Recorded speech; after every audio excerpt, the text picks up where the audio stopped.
Hi കൂട്ടുകാരെ, പുതിയൊരു വീഡിയോയിലേക്ക് എല്ലാവർക്കും സ്വാഗതം. അങ്ങനെ മഞ്ചാടിയോട് ഇങ്ങനെ രഘു പറയുകയാണ്, ഇനി വീട്ടിൽ നിന്ന് പോയതിനു ശേഷം വീട്ടിലോട്ടൊരു വിലയൊന്നും ഇല്ലല്ലോ എന്നിങ്ങനെ പറയുമ്പോൾ ഉടൻ തന്നെ അവിടെ അമ്പിളി പറയാണ്, അതിനെങ്ങനെ അവൾക്ക് വീട്ടിലെ വിശേഷങ്ങളൊന്നും അറിയണം താല്പര്യമില്ലാതെ ഹോസ്റ്റലിൽ അടിഞ്ഞുകൂടാൻ താല്പര്യപ്പെടുന്നവരോട് ഇങ്ങനെയൊക്കെ സംസാരിക്കണം എന്തിനാ രഘുവേട്ടാ? അപ്പോൾ നിങ്ങളുടെ കാലത്തൊക്കെ ഫോൺ ഉണ്ടായിരുന്നു, സ്കൂളിലോട്ട് പോയി കഴിഞ്ഞാൽ നിങ്ങൾ ഇടക്കിടക്ക് വീട്ടിൽ വിവരങ്ങൾ അന്വേഷിക്കുന്നത്. ഇപ്പോൾ ചീരി ചേച്ചിക്ക് എന്താ ചോദിച്ചതിനുണ്ടെന്ന് ഇങ്ങനെ ഒരു മറുപടി നിങ്ങൾ എനിക്ക് തരണോ എന്ന് പറഞ്ഞിട്ട് അങ്ങ് മഞ്ചാടി ചൂടാവുമ്പോൾ ഉടൻ തന്നെ ഭാനുമ്മ, മതി അമ്പിളി, അവളോട് സംസാരിക്കണ്ട മോളെ. ചീരു ഇന്നലെ രാത്രി വിനയൻ്റെ വീട്ടിൽ വെച്ച്, വിനയൻ്റെ വീട്ടിൽ പോയതൊക്കെ നീ അറിഞ്ഞല്ലോ, അവിടെ വെച്ച് ചീരു ഈ പറയുന്ന അവൾ ഉറക്കത്തിൽ നിന്ന് എണീറ്റപ്പോൾ ബാത്റൂമിലോട്ട് പോകുമ്പോൾ ടാബ്ലിൽ വെച്ച് ഇടിച്ചു വീണു എന്നങ്ങനെയൊക്കെ പറഞ്ഞു കേൾക്കുന്നത്.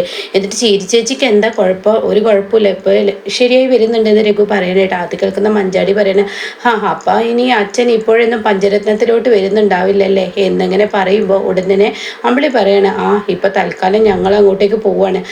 ആശ്വാസമായി, എന്തായാലും എൻ്റെ പിറന്നാൾ ആഘോഷിക്കുന്നില്ലല്ലോ ഇനി പഞ്ചരത്നത്തിൽ വെച്ച് എന്നിങ്ങനെ പറയാൻ കേട്ടോ.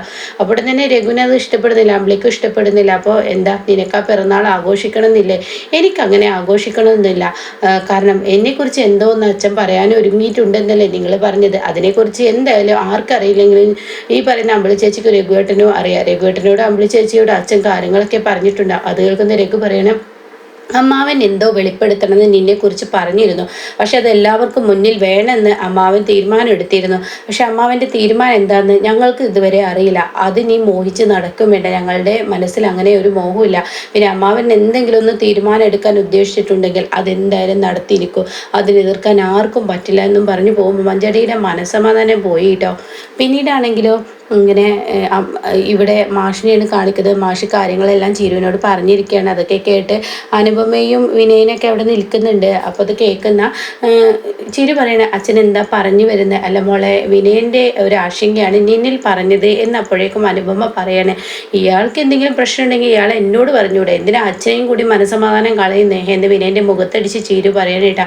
അപ്പോൾ ഉടൻ തന്നെ, അല്ല നിന്നോട് പറയാൻ അവന് പേടിച്ചിട്ടാ എന്നിങ്ങനെ അനുപമ പറയണം. അപ്പോൾ ഈ സമയം മാഷെ, നിന്റെ തീരുമാനമാണ് ഏറ്റവും വലുത്. ഒരു കുഞ്ഞിനെ ഏറ്റവും കൂടുതൽ അവകാശമുള്ളത് ഈ പറയുന്ന അമ്മക്കാണ്, അച്ഛന് പോലും അതിന് അവകാശമില്ല, എനിക്കും അവകാശമില്ല, ഞാൻ എൻ്റെ അച്ഛനാണ്, അത് ശരി തന്നെയാണ്. പക്ഷെ നിൻ്റെ കുഞ്ഞിന് വേണോ വേണ്ടോ എന്നൊക്കെ തീരുമാനിക്കേണ്ടത് നീയാണ് എന്നുള്ള ആ വാക്ക് പറയുമ്പോൾ വിനയനെ ഇങ്ങനെ പേടിച്ച് നോക്കുന്നുണ്ട് കേട്ടോ. ഈ സമയം അനുഭവം പറയാം, അല്ല എന്താ വിനയ, എനിക്കിപ്പോൾ എൻ്റെ മനസ്സിൽ തോന്നുന്നൊരു കാര്യം പറയട്ടെ. ഇങ്ങനെയുള്ള ആശങ്കകളൊക്കെ ഡോക്ടർ ഉന്നയിക്കുക ഒരു ഡെലിവറി സമയത്താണ്. ഇപ്പം തന്നെ ഡോക്ടർ ഇങ്ങനെ പറയുമെന്ന് പറയുമ്പോൾ എനിക്കതിൽ എന്തൊക്കെ ദുരൂഹത തോന്നുന്നു.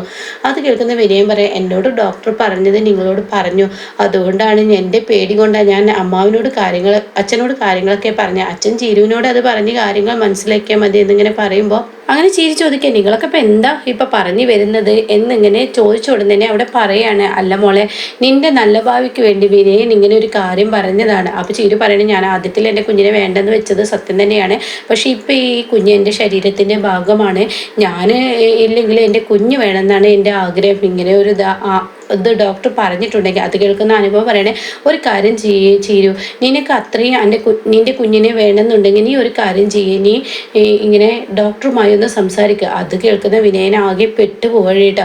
ഇതേ സമയം ചീരു വിനയനെ ഇങ്ങനെ ശ്രദ്ധിക്കുന്നുണ്ട്. പിന്നീട് ചീരു പറയണം, എന്തായാലും ഞാൻ ഈ കുഞ്ഞിനെ കളയത്തൊന്നുമില്ല, ദൈവത്തിൻ്റെ ആ ഒരു പ്രതീക്ഷ, ഈ കുഞ്ഞിനെ കളയാൻ ശ്രമിച്ചപ്പോൾ ദൈവം എനിക്ക് ഒപ്പം നിൽക്കാതെ അന്ന് എനിക്ക് തന്ന കുഞ്ഞാണിത്, അതുകൊണ്ട് ഈ കുഞ്ഞിനെ ഞാൻ കളയുന്നില്ല, ഇത് എൻ്റെ കുഞ്ഞ് തന്നെയാണ്, ആരെന്തൊക്കെ പറഞ്ഞാലും ഞാനിതിനെ കളയില്ല, ഞാൻ പ്രസവിക്കുക തന്നെ ചെയ്യുമെന്ന് പറയുമ്പോൾ മാഷ് പറയണേ, മോളെ, ഒരു കുഞ്ഞിനെ ഇല്ലാതാക്കാനൊന്നും അച്ഛൻ ഒരിക്കലും പറയില്ല, അതുകൊണ്ട് നീ ഇപ്പോൾ എന്നോട് വേണ്ടെന്ന് പറഞ്ഞപ്പോൾ, എന്നോട് എടുത്തടിച്ചതുപോലെ പറഞ്ഞപ്പോൾ നിന്നെ അനുപമ എതിർത്തെങ്കിലും കൂടിയിട്ട് അനുപമ അങ്ങനെ വഴക്ക് പറയുന്നുണ്ട് കേട്ടോ. ചീരി പറയുന്നുണ്ട്, എൻ്റെ കുഞ്ഞാണ്, ഞാൻ കളയില്ല എന്ന് പറഞ്ഞ ഉടനെ തന്നെ അനുപമ പറയുന്നത്, ആരോടാ നീ സംസാരിക്കുന്നതെന്ന ഭാഗത്തിൽ ചീരി ഒന്ന് വിളിക്കുന്നുണ്ട് കേട്ടോ. അപ്പോൾ മാഷ് പറയാണ്, എന്തായാലും നിൻ്റെ അവകാശമാണ് നിൻ്റെ കുഞ്ഞെന്നുള്ളത്, അതുകൊണ്ട് നിനക്ക് തീരുമാനം എടുക്കാം, എൻ്റെ മോൾക്കൊപ്പം ഈ അച്ഛനും ഉണ്ടാവും എന്നൊക്കെ പറഞ്ഞ് കൈ പിടിച്ചതാക്കുമ്പോൾ ചീരി തൻ്റെ അച്ഛൻ്റെ കൈ പിടിച്ചിട്ട് തൻ്റെ വയറ്റിലോട്ട് വെച്ച് കൊടുക്കുകയാണ് കേട്ടോ. ഈ സമയം തൻ്റെ അച്ഛൻ്റെ അനുഗ്രഹം മതി എന്നുള്ള അർത്ഥത്തിലാണ്. അപ്പോൾ ഇത് കാണുന്ന വിനയന് ആകെ ഒരു പരവേശം വരികയാണ്, ഒരു ബുദ്ധിമുട്ട് വരികയാണ്. ഈശ്വര ഇനി എന്ത് ചെയ്യും, കുഞ്ഞു പെണ്ണാകുമോ എന്നുള്ള പേടിയാണ് വിനയൻ്റെ ഉള്ളിൽ. ഇതേ സമയമാണെങ്കിൽ ശബരിയാണ് കാണിക്കുന്നത്. ശബരി വീട്ടിലെത്തിയിരിക്കുകയാണ്. അപ്പോൾ ദയ പറയാണ്, എന്താ ഇന്ന് ഇത്ര നേരത്തെ വന്നത്, ചിരി ചേച്ചിക്ക് എങ്ങനെയുണ്ട്, കുഴപ്പമൊന്നുമില്ലല്ലോ എന്ന് ചോദിക്കുമ്പോൾ ഇല്ല കുഴപ്പമൊന്നുമില്ല, പക്ഷെ താഴത്ത് വെച്ച് പറയാൻ പറ്റാത്തത് കൊണ്ടാണ് അങ്ങനെ പറഞ്ഞത്. ചിരുവിന് കുഴപ്പമുണ്ട്, ചിവരും അങ്ങനെ വീണതിൽ ചിരുവിൻ്റെ കുഞ്ഞിനെ കളയണമെന്നാണ് പറഞ്ഞത്. അങ്ങനെ വിനയേട്ടൻ പറഞ്ഞു എന്നിങ്ങനെ ദയ ചോദിക്കുകയാണ്. വിനയൻ അങ്ങനെയൊന്നും പറഞ്ഞില്ല, എനിക്ക് കുഞ്ഞിനേക്കാൾ പ്രാധാന്യം ചീരുവാണെന്നുള്ളതാണ് വിനയൻ പറഞ്ഞത്. അപ്പോൾ ചീരു ചേച്ചിക്കാണോ ഈ കുഞ്ഞിനെ കളയാൻ ആഗ്രഹം എന്ന് ദയ ചോദിക്കുകയാണ്. അപ്പോൾ തന്നെ ചിരുവിനെല്ലാം ആഗ്രഹം ചിരു എന്തായാലും ഇനി അത് കളയില്ല എന്നാണ് വിനയൻ്റെ പേടി. അതുകൊണ്ട് നമ്മളെല്ലാവരും വിനയൻ പറയുന്നത് പോലെ ഇനിയിപ്പോൾ പിറക്കാത്ത കുഞ്ഞിനെ ആഗ്രഹിക്കുന്നതിനേക്കാൾ നല്ലതൊരു അപകടം ഉണ്ടെങ്കിൽ ചിരുവിനോട് കാര്യങ്ങൾ പറഞ്ഞ് ഈ കുഞ്ഞിനെ ഇല്ലാതാക്കണം എന്നാണ്. എന്തായാലും അച്ഛനോട് ഈ കാര്യങ്ങളൊക്കെ പറഞ്ഞു എന്ന് ചോദിക്കുമ്പോൾ വിനയൻ തന്നെ പേടി കൊണ്ട് അച്ഛനോട് ഈ കാര്യങ്ങളൊക്കെ പറഞ്ഞു. പക്ഷേ നമുക്കുണ്ടായ ഞെട്ടലൊന്നും എന്തായാലും നിൻ്റെ അച്ഛനുണ്ടായിട്ടില്ല. അതുകൊണ്ട് ചിരുവിനോട് കാര്യങ്ങൾ വെട്ടി തുറന്ന് പറഞ്ഞു. ചിരു എന്തായാലും ഇനി കളയില്ല എന്നാണ് പറഞ്ഞിട്ടുള്ളതെന്ന് പറയട്ടെ. അത് കേൾക്കുന്ന ദയ പറയണേ അത് ശരി തന്നെയാണ്. ഒരു സമയത്ത് ഒരു കുഞ്ഞിനെ കളയാൻ ചിരിച്ചേച്ചി ആഗ്രഹിച്ചെങ്കിലും ഇനി ഏതമ്മയും അത് ആഗ്രഹിക്കില്ല, തൻ്റെ കുഞ്ഞിനെ ഭൂമിയിലോട്ട് കൊണ്ടുവരാനാണ് ശ്രമിക്കത്തുള്ളൂ, അത് അങ്ങനെയാണെന്നൊക്കെ ഇങ്ങനെ പറയണേ. എന്തായാലും അമ്പല ചേച്ചി രഘുവേട്ടനല്ലേ ഇപ്പോൾ അവിടെ നിൽക്കുന്ന, അച്ഛൻ ഇങ്ങോട്ടേക്ക് പോന്നിട്ടുണ്ടാവും, നമുക്ക് നാളെ രാവിലെ അങ്ങോട്ടേക്ക് പോയാലെന്നൊക്കെ ചോദിക്കുമ്പോൾ ശബരി പറയണേ എനിക്കെൻ്റെ കമ്പനിയിലൊന്ന് പോകണം, അത് കഴിഞ്ഞതിന് ശേഷം നമുക്ക് പോയാൽ പോരാ, അത് മതി, ഇല്ലെങ്കിൽ ഞാൻ എൻ്റെ ചേച്ചി കൂട്ടി കൊണ്ടുപോയിക്കോളാം എന്ന് പറയണേട്ടാ. പിന്നീടാണെങ്കിൽ ഇവർ ഭക്ഷണം കഴിക്കാനിരിക്കുകയാണ്. അപ്പോൾ ഇങ്ങനെ ഭക്ഷണം കഴിച്ചുകൊണ്ടിരിക്കുമ്പോൾ ഇങ്ങനെ പറയുന്നുണ്ട്, എന്തായാലും വല്ലാത്തൊരു മാനസികാവസ്ഥ, നാളെ ഇനി എന്തായാലും അനിതച്ചയെ കൊണ്ടുപോയിക്കോളാം എന്നൊക്കെ അങ്ങനെ പറഞ്ഞല്ലോ. അപ്പോൾ അനിത പറയുന്നുണ്ട് ആയിക്കോട്ടെ എന്നൊക്കെ ഇങ്ങനെ പറയാണ്. അപ്പോൾ ഇവരിങ്ങനെ ഭക്ഷണം ഇങ്ങനെ കഴിച്ച് അതിനെക്കുറിച്ച് സംസാരിക്കുന്ന ഇടയിലാണ് ധനനും വാസന്തിയും പുറത്ത് വന്നിട്ടുണ്ടാവുക കേട്ടോ. അപ്പോൾ ധനേട്ടാ മഴ വരുന്നുണ്ട്, പെട്ടെന്നൊക്കെ ആ ഗേറ്റ് അടച്ചെന്നും പറയാം. അങ്ങനെ ഗേറ്റ് അടക്കാൻ ധനനെ ഓടി വരുമ്പോൾ സിനിമക്ക് അടിപൊളിയായിരുന്നില്ലേ എന്നിങ്ങനെ പറയുന്നുണ്ട്. ആ സിനിമ അടിപൊളിയാണ്. അപ്പോഴാണ് ഇവിടെ അല്ല ധനേട്ടനും വാസന്തി ചേച്ചി ഇവിടെ ഇല്ല അവർ എന്നിങ്ങനെ ശബരി ചോദിക്കുന്നത്. അപ്പോൾ തന്നെ അനിത പറയണം അവരൊരു സിനിമക്ക് പോയിരിക്കുകയാണെന്ന് പറയണ്ട. അപ്പോൾ അവർക്ക് ഭക്ഷണമൊന്നും വേണ്ട, അവർക്ക് ഭക്ഷണമൊന്നും വേണ്ട എന്ന് പറയണ്ട. പിന്നീടാണെങ്കിലും ഇങ്ങനെ അവർ അകത്തോട്ട് കയറി വരികയാണ്. അപ്പോൾ അകത്ത് കയറി വരുമ്പോൾ തന്നെ സിനിമയൊക്കെ കണ്ട് ഞങ്ങൾ നല്ല ചില്ലി ചിക്കൻ മേടിച്ചിട്ടാണ് വരുന്നത്, ഇത് ചില്ലി ചിക്കൻ എന്തായാലും ഞങ്ങൾക്ക് 10 ചപ്പാത്തി വേണം അനിത എന്ന് പറയണം. അത് കേട്ട അനിത പറയണേ നിങ്ങൾ എന്ത് പണിയാണ് ഈ കാണിക്കുന്നത്, നിങ്ങൾ ഭക്ഷണം വേണ്ടെന്ന് പറഞ്ഞിട്ട് നിങ്ങൾക്ക് ഞാൻ ഭക്ഷണം ഉണ്ടാക്കിയിട്ടില്ല. അപ്പോൾ ഉടൻ തന്നെ അവിടെ ധനം പറയണേ ഈ പുറത്ത് നിന്നുള്ള ചപ്പാത്തി ഒന്നും ഒരു ടേസ്റ്റ് ഉണ്ടാവില്ല, പിന്നെ വിലയും കൂടുതൽ. ഇവിടെ വന്ന ഈ നല്ല മഴയത്ത് ഇങ്ങനെ ചപ്പാത്തിയൊക്കെ ചൂടോടുകൂടി ചുട്ട് മുരിഞ്ഞ് തിന്നുന്നതിൻ്റെ ടേസ്റ്റ് വരണം. അത് കേൾക്കുന്ന ദയക്കങ്ങ് ദേഷ്യം പിടിച്ച് ദയ പറയണേ, അല്ല ഈ ചൂടോടുകൂടി മുരിഞ്ഞ് ചുട്ട് എന്നൊക്കെ പറയണ്ടല്ലോ, അത് ഉണ്ടാക്കുന്നതിൻ്റെ ബുദ്ധിമുട്ട് എനിക്കറിയില്ല, എനിക്ക് ഭക്ഷണം വേണ്ടെന്ന് പറഞ്ഞ് പോയപ്പോൾ നിങ്ങൾ എന്തിനാണ് ഇവിടോട്ട് വന്നതെന്ന് പറഞ്ഞ് ദയ ചൂടാകും. പക്ഷെ അവർ പറയണത് ശരിയാണ്, ഈ കടയിൽ തന്നെ ചപ്പാത്തി ഉണ്ടല്ലോ അതൊന്ന് വാങ്ങിച്ച് പോന്നാൽ പോരാ, അതിലടാ നിന്നോട് ഞങ്ങൾ പറഞ്ഞതെന്ന് പറയുമ്പോൾ ദയോട് ചൂടാകും. പക്ഷെ അവർ മതിയെന്ന് പറയണ്ടാവും. ഇതേസമയം അനിത നീ ഈ ചപ്പാത്തി ഉണ്ടാക്കി തരാൻ പറ്റുമല്ലേ എന്നുള്ള പറഞ്ഞാൽ മതി, ഇവളോട് ഞാൻ സംസാരിച്ചിട്ടില്ല, ദയോട് സംസാരിക്കാൻ ഞാൻ വന്നിട്ടില്ല, അനിത ഉണ്ടാക്കി വെക്കിട്ടോ എന്നും പറഞ്ഞിട്ട് ഞങ്ങൾ കുളിച്ചിട്ട് വരാമെന്ന് പറഞ്ഞ് അവർ രണ്ടുപേരും അങ്ങ് പോവാണ് കേട്ടോ. പിന്നീടാണെങ്കിലോ ഇങ്ങനെ സോനയാണ് കാണിക്കുന്നത്. സോന തൻ്റെ വീട്ടുമുറ്റത്ത് ഇങ്ങനെ ചെടി ഇങ്ങനെ നനച്ചുകൊണ്ടിരിക്കുന്ന സമയത്ത് അങ്ങോട്ടേക്ക് സത്യം കയറി വരികയാണ്. അപ്പോൾ സത്യന് വന്ന പാട് ശ്യാമേട്ടനെ എവിടെയെന്ന് ചോദിക്കുകയാണ്. അവൻ്റെ അച്ഛൻ്റെ അടുത്തോട്ട് പോയി എന്ന് പറയണേ. അത് കേട്ട് പ്രതിഭ വരികയാണ്. അല്ല ഇപ്പോൾ ശ്യാമേട്ടൻ ഇവിടെ വന്ന് പോയാൽ പോരെ, സത്യേട്ടനും കൂടി പോയിക്കൂടെ എന്നൊക്കെ ചോദിക്കുമ്പോൾ ഞാൻ 2 ദിവസം മുന്നേ ശ്യാമിൻ്റെ അച്ഛനെ കണ്ടിരുന്നു, അവന് പോകണമെന്ന് പറഞ്ഞപ്പോൾ പോയി, എനിക്ക് എന്തായാലും വല്ലാതെ തലവേദനിക്കുന്നത് എന്നിങ്ങനെ പറയുമ്പോൾ പ്രതിഭ പറയുന്ന ചായ എടുക്കട്ടെ എന്ന് ചോദിക്കുകയാണ്. അല്ല എനിക്ക് ചായ വേണ്ട, ഞാൻ എൻ്റെ മരുന്ന് എടുത്ത് തന്നാൽ മതി എന്ന് പറയണ്ട. അങ്ങനെ മരുന്നെടുക്കാൻ പ്രതിഭ അങ്ങ് പോകുന്ന സമയത്ത് സോനയോട് പറയണേ, സോന ഒരു പ്രശ്നമുണ്ടല്ലോ, എന്താ നമ്മുടെ ചീരു ഇന്നലെ വിനയൻ്റെ വീട്ടിലോട്ട് പോയിട്ട് അവിടെ നിന്ന് വീണിട്ട് അവളുടെ കുട്ടിക്ക് കുറച്ച് ക്രിട്ടിക്കൽ സ്റ്റേജിലാണെന്നൊക്കെ ഇങ്ങനെ പറയുമ്പോൾ സുശീല കയറി വരാം കേട്ടോ. ഒന്നിങ്ങനെ പറയുന്നുണ്ട് കേട്ടോ.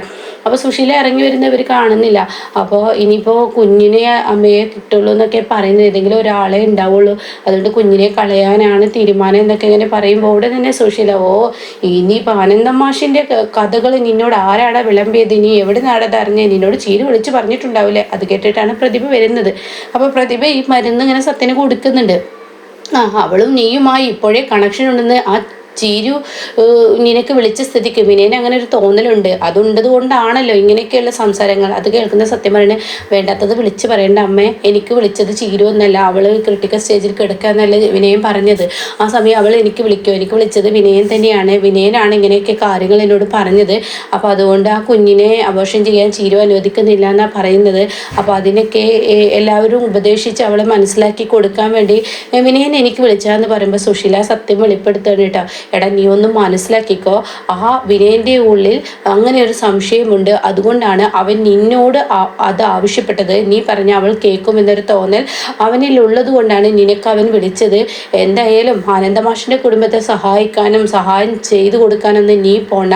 നീ പോയി കഴിഞ്ഞാൽ ആ വിനയനൊരു വട്ടനാണ്, അവനെ വിശ്വസിക്കാൻ പറ്റില്ല. അവൻ്റെ കുഞ്ഞിനെ കൊല്ലാൻ വരെ ശ്രമിച്ചതാണ്, ചീരുവിനെ കൊല്ലാൻ ശ്രമിച്ചവനാണ് അവൻ. അതുകൊണ്ട് തന്നെ അവൻ വീണ്ടും കലിയടങ്ങി ഈ കുടുംബത്തോട്ട് വന്നല്ലേ സുശീല പലതും ചികഞ്ഞെടുക്കും. അനന്തമാഷിൻ്റെ പെട്ടിയും പ്രമാണത്തിൽ ഇരിക്കുന്ന അതുപോലും ചികഞ്ഞ് പുറത്തോട്ട് കൊണ്ടുവരും. അത് ഈ അമ്മയെ കൊണ്ട് ചെയ്യിക്കണ്ട, അതിലെൻ്റെ മകനാണ് നാണം കെടുക എന്നൊക്കെ പറയുമ്പോൾ പ്രതിഭയ്ക്ക് ആകെ ഡൗട്ട് അടിക്കുന്ന സംസാരമാണ് കേട്ടോ സുശീല പറയുന്നത്. അങ്ങനെ സുശീല അത് പറഞ്ഞു പോകുമ്പോൾ സത്യം പോലും ഞെട്ടിപ്പോവാണ് സോനയും. അങ്ങനെ പ്രതിഭക്കാണെങ്കിലും മുഖമല്ലാതെ കയറിപ്പോവാണ്. ചീരുവിനെയും ഈ പറഞ്ഞ സത്യനെയും കുറിച്ച് ഒരു അപവാദം പറയുന്നത് പോലെയാണ് അവിടെ നിന്ന് അങ്ങ് പോയത് കേട്ടോ. അപ്പോൾ ഈ സമയം പ്രതിഭക്ക് അത് ഇഷ്ടപ്പെട്ടില്ല. പിന്നീട് ദയയാണ് കാണിക്കുന്നത്. ദയ ശബരിയുടെ റൂമിലോട്ട് കിടക്കാൻ വന്നിരിക്കുകയാണ്. അപ്പോൾ ശബരി ചോദിക്കുകയാണ്, അല്ല കുഞ്ഞിനെ എന്തിനാ നീ എടുക്കാതിരുന്നത്? അത് അനുദേച്ചിയുടെ റൂമിൽ നല്ല ഉറക്കാണ്, ആ സമയം കുഞ്ഞിനെ ഞാൻ എടുത്തില്ല, നിനക്ക് എടുക്കായിരുന്നില്ല എന്ന് പറയുമ്പോൾ അത് വേണ്ട, മോനെ ഉണരുള്ളൂ, അനുദേച്ചിയുടെ കൂടെ കിടന്നോട്ടെ എന്ന് പറയണേ. അല്ല എൻ്റെ അളിയനും എൻ്റെ ചേച്ചിക്കും ചപ്പാത്തിയൊക്കെ ഉണ്ടാക്കി കൊടുത്ത അനുചേച്ചി, ഞാനും കൂടി സഹായിച്ച് രണ്ടുപേരും ചപ്പാത്തിയൊക്കെ അവിടെ ചുട്ടുവെച്ച് ഞങ്ങൾ രണ്ടാളും റൂമിൽ കയറി വാതിലടച്ചു എന്ന് പറയണ്ട. അപ്പോൾ ഇത് കേട്ടോടെ തന്നെ എന്തായാലും അവരുടെയൊക്കെ ഒരു കാര്യം ആലോചിക്കുകയാണ്, മറ്റുള്ളവരുടെ മാനസികാവസ്ഥ മനസ്സിലാക്കാനുള്ള ആ ഒരു ബുദ്ധി പോലും അവരിലില്ല എന്നൊക്കെ ഇങ്ങനെ പറയുമ്പോൾ ഉടൻ തന്നെ അവിടെ ദയ പറയുന്നത് ശരിയാണ്, വല്ലാത്ത ബുദ്ധിമുട്ടിക്കലാണ് അവർ ബുദ്ധിമുട്ടിക്കുന്നത്. എന്തായാലും അത് അവിടെ ഉണ്ടാക്കി വെച്ചിട്ടുണ്ട്. അന്തേച്ചി എല്ലാം ചെയ്തു കൊടുക്കുന്ന ഒരു തോന്നൽ കൊണ്ടാണ് അന്തേച്ചി ഒരു വേലക്കാരിയെ പോലെ കാണുന്നത്. അത് കേൾക്കുന്ന ശബരി പറയുന്ന അന്തേച്ചിക്ക് ഇഷ്ടമുള്ളത് കൊണ്ടല്ല അന്തേച്ചി ചെയ്തു കൊടുക്കുന്നത്. അങ്ങനെയല്ല, അന്തേച്ചിക്ക് ഇഷ്ടം ഉണ്ടായിട്ടല്ല, അന്തേച്ചിക്ക് എതിർത്ത് മറുപടി പറയാൻ കഴിയാത്തത് കൊണ്ടാണ് അനിതേച്ചി ഈ പറയുന്ന ഇതെല്ലാം ചെയ്തു കൊടുക്കുന്നത് എന്ന് പറയട്ട. അപ്പൊ അത് കേൾക്കുന്നതിനോട് കൂടിയിട്ട് ദയ പറയണേ, അങ്ങനെയല്ല, അനിതേച്ചി ഒന്ന് മാറ്റിയെടുക്കണം, അത് ഞാൻ ചെയ്താലും ശബരിയേട്ട. അതെങ്ങനെയെന്ന് ചോദിക്കുമ്പോൾ ഈ പാവത്താനായി ഇരിക്കുന്ന അനിതേച്ചി ഒന്ന് മാറിക്കഴിഞ്ഞാൽ ഇവരുടെ അഹങ്കാരത്തിന് കുറച്ച് കുറവ് വരും എന്നൊക്കെ പറയുന്ന ആ സീനിലാണ് എപ്പിസോഡ് നിർത്തിയിരിക്കുന്നത്.